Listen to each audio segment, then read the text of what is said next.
Hi everyone, welcome. I'm down here in my wormery and I've got a little tray of food set aside for feeding a couple of my bins. There's stuff in here like, mostly just a whole bunch of like carrot pieces, obviously a couple banana peels, a whole bunch of other maybe cucumber peelings. I think even some of the olives that I picked off of a frozen pizza that I ate the other day. All kinds of goodies for the worms, all frozen. As the stuff starts to thaw out, it's going to get all mushy and gooey and just the way the worms like it. But a little different than what I've been doing lately, coming down here to feed all four of my Red Wiggler bins. And now, as of 3 days ago, I've got 5 Red Wiggler bins. It started to seem like a little bit more than I want to handle in one shot at one time. So what I've decided now is I'm going to chip off the 2 newer of the bins, not even tending to the 3-day-old bin that doesn't need food. It's just been launched and there was a whole bunch of food included in the build of the bin. So maybe that new bin can join the cycle with these 2 bins. Right now, these are my 2 new, well, they were my 2 newest bins up until last week, and now they're my second and third newest bins. So these are the ones I'm going to deal with today, and then the other 2 older Red Wiggler bins that also got fed last 7 days ago. They're going to be maybe, well, I'll take care of them tomorrow. So let's get these up on the bench and get to work on them. All right, the bins that we're taking care of today are the ones that are right down here. And like last time, I think we'll start with the younger of the 2. All right, now we've got kind of the similar setup in all of these bins. The 2 that we're going to feed today, as well as the 2 we're going to feed tomorrow. With the exception of this is still the odd man out, because that means it's not set up exactly like the other ones, where all the other ones have pocket feedings, which means we're moving the feeding zone each time we feed to a new location. This bin was going to be included in that setup last week, but I kind of skipped it and forgot to do so.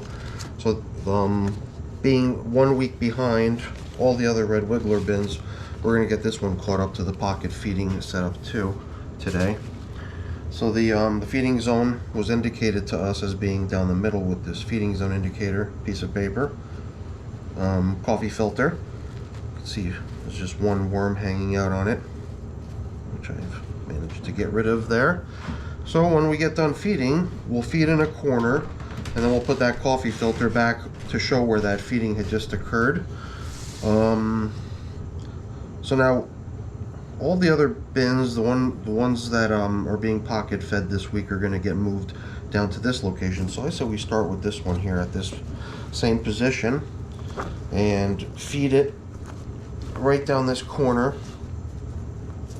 I've got a couple of coffee filters here that we could use as sort of supplemental bedding for this feeding. So I thought maybe I would use these kind of the way I was using newspaper recently. Let's see if I can make these into 4 separate equal sized pieces. I can maybe try to nest some of the food that we're giving them today into little bundles so that they get a little portion of carbon sort of bedding infusion with each little morsel of food, putting it into a little pocket in a way. These pieces of paper are not big enough for me to kind of fold them over and create, enclosed pockets. It's going to be more like an open-faced sandwich. Not a burrito or a wrap, but the next best thing, right? You might look through here and you might think to yourself, why do you need bedding? You got tons of bedding everywhere. The whole bin is practically all bedding. And you'd be completely correct in that observation. But what the heck? It's a brand new bin. There's plenty of time for all this bedding to get broken down. I think it's in the later bins, the two older bins that I'm going to feed tomorrow. I might not be as generous with the bedding.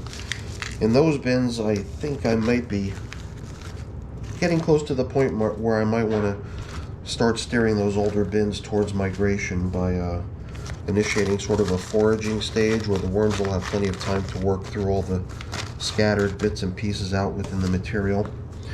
But here in these younger bins, just going to keep giving them everything they need. They got grit last week. I'm not going to bother with grit today. I think the other observation I made in this bin last week, this being the younger one. So yeah, I did actually bring down some notes here for us to look at together. So this is the 22-day-old bin, which I did have this one note for myself, which was to check the moisture on that one. And I guess when we get to doing the other one, that's going to be the one that we had some broken worms in, so we'll see how things are looking in there. But I wanted to just remind myself to gauge how the moisture in here looked, to decide if I need to apply any.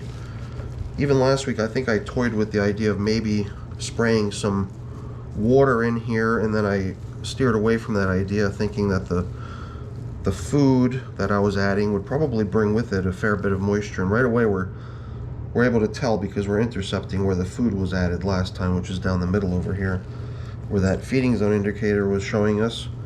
That's where we're finding a lot of worms too, as well as some leftovers. But since we're starting into this pocket feeding thing, I think I'm gonna start trying to leave the old foods behind, so we can, you know, watch how long they take to break down. So instead of kind of consolidating all the food back into a single place like I do often, I think for this pocket feeding experiment, it's more interesting to see how things break down over time. Now this side seems more dry. Over here the moisture level seemed really nice. Obviously down this middle area where the worms are all breaking food down, it's really nice. Even here, just the leaves that I just dumped over into the feeding area seemed a bit dry too in places. Some of this material right out here is a little bit dry. But somehow it doesn't seem like I need to add moisture. I don't know why. It's an unusual sort of feeling where everything has a nice dampness to it. Even though it might look very crumbly and dry, it all feels cool and damp to the touch. So I don't want to swamp it, you know. I don't want to overreact and send it off on, you know, in an imbalance. If I can just leave it be and things will be okay. So I'm going to resist the urge to try to fix anything here. I think we're just going to stick with adding that feeding just the way we did. We'll mark it to show us where we fed last, which was right here in the corner. So now it's official that we've got all of our red wiggler bins doing this pocket method. And we'll just start moving the feedings around, and we can always check back to see how previous feedings are progressing over time. That's cool. So now we can go over to the other bin. The other bin's interesting because it's not purely red wigglers. I think it's actually a mix of a different bunch of worms. So let's get that one out here next. Alright, so now in here, as you saw in the notes earlier, I had made a note about kind of being on the lookout to see how these worms are doing, because one thing we noticed last time we lifted this plastic up, usually you find worms right on top of that piece of paper beneath the plastic. But what we found was a number of worms that were kind of in segments and broken in half and stuff like that. And we were starting to wonder if it could be the signs of some sort of trouble. And I'm definitely seeing more of it right off the bat here. See here, we fed it in the corner, so we marked it in the corner.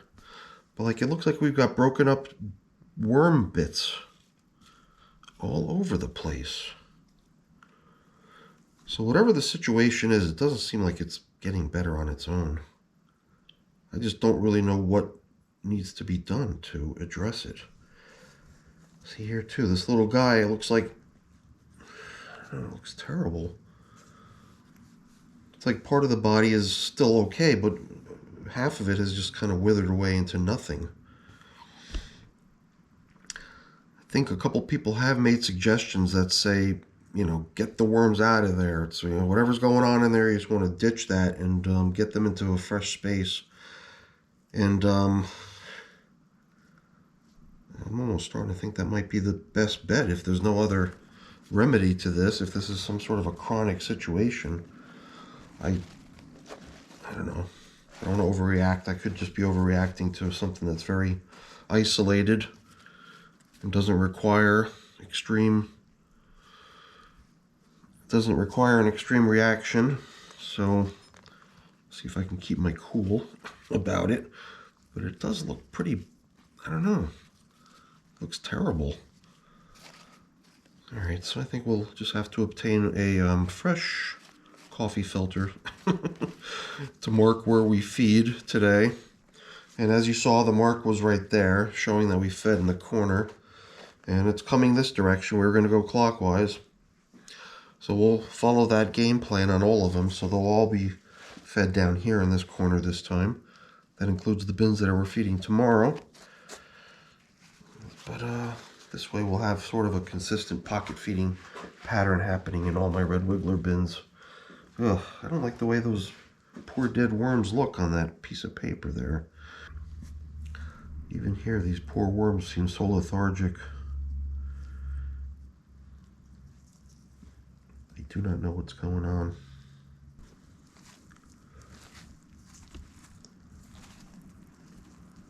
All right, well, like I said before, I don't think we're going to get into moving the foods from place to place, although I had been moving this half of an avocado along with some other food scraps into this first pocket feeding area.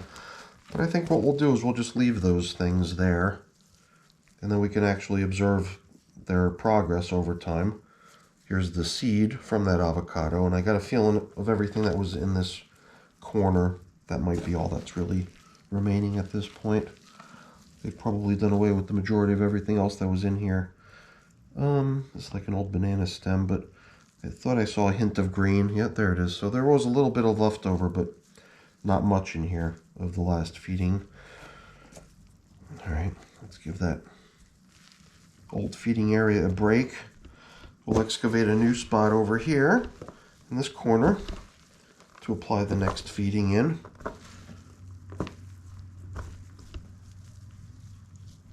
And the material's got a nice dampness to it all the way through. You go down deep and it's not too damp or muddy or anything. It's all nice and damp, almost equal amounts, whether you're down low or near the surface. And it's not too messy either, so it's not sticking all over me either, which is good. So here too, I've got a couple pieces of paper. I'm almost wondering, maybe we do go back to sort of a large burrito size portion instead of little ones. Maybe we can fit more into one that we haven't torn in half. Seems that way. Nice big burrito right there, right? Let's see if we can load one more up. I already scattered some bits of it around. Try to tidy it up here and get it all into its little wrap. Maybe here's a little more paper for the wrap. Alrighty. Pretty good feeding. Variety of different scraps. It's kind of a cool assortment that I've got going on in the freezer. It's just, you know, a bag full of all kinds of stuff like this. Veggies, fruits, leaves, just all different types of yummy worm food sitting there ready to go at any moment to give it to the worms. All right, so something I'm thinking about doing in those other two bins tomorrow when I feed is, here we added bedding, so we added those 2 coffee filters. But in those other bins, I'm thinking maybe not adding bedding, but rather just picking through the bin and finding salvage bits of leaves, paper, stuff like that, and trying to use bedding that I've salvaged from throughout the bin to build up the feeding area. Maybe helping those 2 older bins, you know, drive more quickly towards the finish line. Like here, this being a younger bin, you can see all kinds of sticks from leaves that were used as bedding in here. And I mean, this bin's still young enough at only 44 days of age that it wouldn't matter in a bin this young to still be using leaves. But in the older bins, I would normally shy away from that so that I don't end up with a bunch of this scattered throughout the compost. So things look pretty good here. I did kind of leave this open because I did think I would add a little fresh bedding right in here. on top of just those bits of paper. We'll just give them a little bit more leafy matter. That other bin just looked like it was chock full of all kinds of paper and leaves and all kinds of bedding galore. But here I figured we'd give them a little bit more in the feeding area. They should enjoy that. We'll even spray it down for them a little bit. And one of the bonuses is that I can give a little pre-rinse to my gloves too. And keep more of this material right here in the bin rather than sending it down the sink. Alright, very nice. So you noticed I didn't give grit. I'm out of grit. I'll make some in the next few days so we have some to spare next time when we feed. But I think for now, this is going to be it right here. I think with all that moisture we just applied, they're going to enjoy that. And you know, geez, I hope whatever it is that's causing this distress, causing these worms to break into pieces and stuff, well, I hope it resolves itself soon or something. I don't know. Maybe I'll have to take that advice that some people had given, which is to just get the worms out of here. Maybe something's really gone awry in here. And that would not be good. I want to have that sort of an environment here. If I can just get rid of it, put them somewhere safe. But I don't know. For now, I'm going to just let it ride one more week or so. We'll check in again here. Maybe in about a week. It wasn't too much of a feeding. It pretty much corresponded to what I've been doing lately. What I've been trying to do lately is apply maybe 2 handfuls per feeding, somewhere between 2 and 3 handfuls per feeding, just to come up with some sort of a consistent measure of what I'm feeding every time. So somewhere between 2 and 3 handfuls is my average. And the handful is obviously kind of a loose description of how much I'm feeding. I'm not weighing or anything like that. So, all right, we're done here. I've got a little bit of cleaning up to do, and I'll put everything away, but I won't bore you with that. Let me just really quickly say before I go, thank you. Thanks so much for watching. I appreciate your time. Hopefully you enjoyed the video. If you did, please remember to leave me a thumbs up. That's always really appreciated. And if you haven't done so already, also consider subscribing to the channel too. That's really appreciated as well. All right, everyone. Thanks so much for watching. Have a great day. Bye.